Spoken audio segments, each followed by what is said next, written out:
بکەین. بەڵێ بەڕێزان بۆ قسەکردن زیاتر لەسەر ئەم بابەتە میوانداری بەختیار شاوەیز پەرلەمانتاری فراکسیۆنی یەکێتی لە پەرلەمانی عێراق دەکەین کە ڕاستەوخۆ لە سلێمانیەوە لەگەڵمان دەبێت. کاک بەختیار ئەم کاتت باش، سوپاس بۆ ئامادەبوونت. پرسیاری یەکەم هاوپەیمانیەتیەکەتان ڕاگەیاند. پێکهاتەی هاوپەیمانێتیەکە لە داهاتوودا چۆنی دەبێت یاخود پۆستەکان چۆنی دابەش دەکەن؟ بۆ جەنابێت بۆ تەواوی بینەرانی خۆشەویستی NRT بۆ خۆتان نەزانن کە لە حەڤەی ئایاری ئەمساڵ ڕێکەوتنێکی سیاسی گەورە و کاریگەر وە گرنگ لە نێوان یەکێتی نیشتیمانی کوردستان و بزوتنەوەی گۆڕان واژوو کرا بە بەرچاوی دنیا و میدیاکاران و کۆمەڵگەی نێودەوڵەتی و لە مادەی 15 ئەم ڕێکەوتنەدا هاتووە کە دەبێت فراکسیۆنەکانی پەرلەمانی چ لە عێراق چ لە کوردستان هەروەها فراکسیۆنەکانی ئەنجومەری پارێزگاکان ئیتیلافیان لێ دروست بکرێت لە چوارچێوە یەک ئیتیلافە هی هەردوو لە کۆکرێتەوە. لەم نێوەندەدا ئێمە پەرلەمانتارانی یەکێتی و گۆڕان لە بەغدا لە ماوەی ڕابردوو دوای گفتوگۆ و مناقەشە بۆ جێبەجێکردنی ئەم بەندەی ڕێکەوتنە سیاسیەکەی یەکێتی و گۆڕان پەیڕێوێکی کار و پەیڕێوێکی ناوخۆی خۆمان حازر کرد و بەرزمان کردوێتەوە بۆ سەرکردایەتی هەردوو و ئەمڕۆیش لە دەباشان لە ماڵی مام جەلال ڕابەری کوردایەتی پێمان باش بوو، هەردوو لامان پێمان باش بوو بۆ یەکەمین جار لێەوە بە شێوەیەکی فەرمی ڕای بگەێنین. ئەوەی کە پەیوەندی بە پێکاتی فراکسیۆنەکەەوە هەیە کە جەنابێت پرسیارت کرد بە تەکید ئەم ئیتیلافە وەکو لە نیزام داخلەکەدا هاتووە سەرۆکی دەبێت، جێگری دەبێت، سکرتێری دەبێت، هەروەها ڕێخەری پەیوەندیەکانی بێ واتە عەلاقات. بەم پێیە 4 پۆستە بێ. پۆستی سەرۆک وەکو ئەوەی کە دیاری کراوە کە با بڵێ لە نێوان هەردوولادا کە زۆرینەی پەرلەمانی فراکسیۆنی یەکێتیە لە بەغا دەدرێتە کوتلەی یەکێتی و جێگرە درێتە گۆڕان و سکرتێر ئەدرێت بە یەکێتی و ڕێخەری پەیوەندەکانیش بۆ هەواڵێکی لیستی گۆڕانە بێت. بەڵێ بەو هاوپەیمانێتیەوە دەچنەوە بەغدا کارەکانتان لە لیستی هاوپەیمانێتەکەدا بەڕێوە دەبن؟ بەتەکید ئەمە ئەوەش بڵێم کە ئێمە لە ماوەی ڕابردوودا لە زۆر مەواقفی سیاسی هەڵوێستی چارەنووساز گرنگ کاریگەر چ پەیوەندی بە کێشەکانی نێوان هەولێر و بەغا چ بە عێراق چ بە کوردستان ئەوەی کە پەیوەندی بە بەغاوە هەبوو بێت زۆر نزیک بووی لەیەکەوە و هەروەها لە دوای حەڤەی ئاریشەوە ئەم تیمە ئێمە وەک بیرهێنانەوەیەک لە 26 و 27 و 28 حوزەیرانی ڕابردوو وەفدێکی باڵای ئەم فراکسیۆنە کە وەفدی هەم ئیتیلافی یەکێتی گۆڕان بوو هەم وەفدی سیاسی هەردوو هێزەکە بوو چوینە بەغا لە بەغا 15 کەسایەتی یەکەمی عێراقیمان لەسەر ئاستی یەکەمی کوتلە سیاسیەکان بینی و دید و تێڕوانینی ئەوانمان وەرگرت سەبارەت بە بەم ڕێکەوتنە سیاسیە ئەو بوو خۆشتان تەختەیەکتان کرد ئاگاتان لێ بوو. بۆیە ئێمە لە ڕابردووشدا ئەتوانم بڵێم تا ڕادەیەکی زۆر بە یەک تیم کارمان کردووە لە ئایندەدا زیاتر و زۆرتر و با بڵێن تۆکمەتر و تەن مونەسیقتر کارەکان وەکو تیمێک وەکو ئیتیلافی ڕاگەێنین و ڕایەپەڕێنین.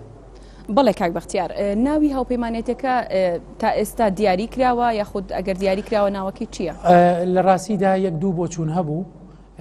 بۆ نمونە ناوی تەضامون بێ واتە کوتلەی هاوبەندی کوردستانی تەضامن کوردستانیە کە ئێمە خۆمان ڕەشنووسی پەیڕەوەکەمان نووسیەوە و هەندێک ڕئیژە بوو کە با بڵێن سەلام بێ، بەڵام زیاتر ڕەکان بە تەسەورین بەرەو هاوبەندیەکە ئەڕوا کە تەضامنی کوردستانی ئەبێ و زیاتر خۆشتان نەزانن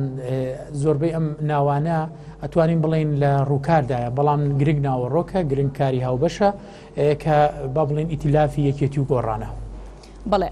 بۆچی ئەمڕۆ هاوپەیمانێتیەکە ڕاگەیەندرا؟ ئەم کاتەی ئێستاکە ڕاگەیەندرا درەنگ نەبوو؟ لە ڕاستیدا ماوەی پێشووتر هەندێک با بڵێن کاتمان پێویست بوو بۆ ئەوەی کە دید و تێڕوانینەکان سەبارەت بە کاری ئایندە چکە خۆتان نەزانن مەسەلێکی حەساسە و ئێمە دەبینە بەهێزترین یان با بڵێن گەورەترین ڕقم لە ئاستی ئیتیلافی کوردیە یان کوتلەی کوردیە لە ناو پەرلەمانی عێراقیدا بۆیە بە باشمان زانی کە پەلە پرۆسکەی پێوە دیار نەبێ و هەوڵ بدەین تەتەڵەی تەواوی ئەو بابەتانە بکەین کە پەیوەندی بە چارەنووسی خەڵکی کوردستان و پەیوەندیەکانی هەرێم و بەغاوە هەیە و ئەمەش کاتی ویست و ئەو لیژنەیە کە ئێمە ئامادەمان کردبوو پەیڕەوەکەی حازر کرد و هەروەها هەندێک عوتڵەتی شکەوتە ناو با بڵێن کاری پەرلەمانیەوە لە پێشتردا بەهۆی مەسەلەی ئیستیجواب بوو ئەوانەوە ئەگەرنا ئێمە نەوەستاوین و ئەمڕۆژ بە کاتێکی گونجاومان دانا لەبەرەوەی هەم بۆ بەخێرهاتنەوەی جەنابی مام جەلال چووبووینە دەباشان و هەم بۆ مەسەلەی جەژنە پیرۆزە و پرسیینەوە لە سەحەتی جەنابیان کە خۆشبەختانە پێشکەوتنی باشی بەخۆ بینیوە و باشترین کات و شوێن کە هەڵمان بژار بە هەردوو لامانەوە ئەوە بوو کە لە ماڵی مام جەلال بە حوزوری جەنابی مام جەلال ئەم ئیتیلافە ڕابگەیەنرێ بۆ من پێم وایە کاتەکەی و شوێنەکەیشی زۆر گونجاو بووە. باشە ڕاگەاندنی هاوپەیمانێتەکە هیچ پەیوەندی هەبوو بە کێشە ناوخۆیەکانی ناویەکێتیەوە؟ نا بەعکسەوە من پێم وایە ئێمە وەکو خۆشمان وەکو فراکسیۆنی یەکێتی لە ماوەی دەڕۆژی ڕابردوودا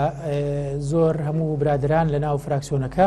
مصر بووین لەوەی کە ئێمە ئەرکێکی نەتەوایەتی نیشتیمانی سیاسی کۆمەڵایەتی و پەرگیر بە دەرد و معانات و ئازارەکانی خەڵکی کوردستان لەسەر شانمانە و ئێمە نوێنەرایەتی خەڵکی ئەنفال و کیمیاباران و شەهید و ماڵوێرانی و نەهامەتیەکانی خەڵکی کوردستانەکەین ڕاستە ئەگەر لە ناوخۆی حیزبی خۆشماندا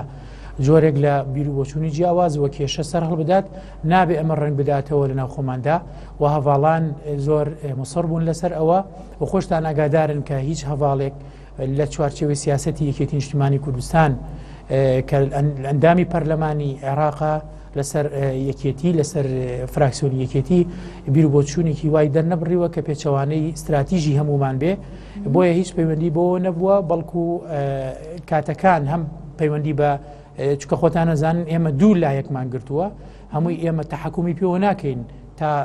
کاتەکان هەڵبژێرین بەڵکو بە تەفاهم و بە تێگەیشتنی هەواڵانیشمانە لە بزوتنەوەی گۆڕان. بەڵێ باشە بۆچی هاوپەیمانێتەکە لە ماڵی تاڵەبانی ئیمزا کرا بۆ لە شوێنێکی دیکە نەبوو یاخود بۆ لە گردەکە ئیمزا نەکرا؟ من پێم وایە ماڵی تاڵەبانی باشترین شوێنە بۆ ئەعلانکردنی ئەوە بەڵێ تاڵەبانی ئەو پیاوەیە کە ئەتوانم بڵێم نەک تا ئێستا بەڵکو تا 50 ساڵی تر لە عێراق و لە کوردستانە هەموو لایەک مصرن لەسەرەوەی کە چەتری کۆکەرەوەی هەموو عێراقەکان بووە و ماڵی تاڵەبانی پێشتر کێشەکانی تیا حەل کراوە. ئێمەش لێرەوە ویستمان جارێکی تر بڵین ئەگەر کێشە لە ئاستی عێراقا هەیە ئەگەر لە ئاستی کوردستانە هەیە ئەگەر لە ئاستی تەنانەت ناوخۆیش هەبێ چ یەکێتی چ گۆڕان باشترین شوێن بۆ ئەوەی ئەعلانی یەکگرتووی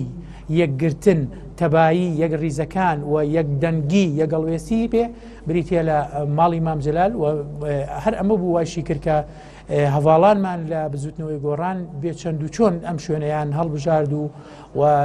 با بڵێین ئامادەیان دەربڕی بە خۆشحاڵیەوە کە لەگەڵمانە پێکەوە ئەمڕۆ ئەعلانی ئەو ئیتلافە یەکگرتووە بکەین. بەڵێ باس لەوە دەکرێت کە دەرگاتان کراوە دەبێت بۆ هاتنناوەی فراکسیۆنەکانی دیکە لە پەرلەمانی عێراق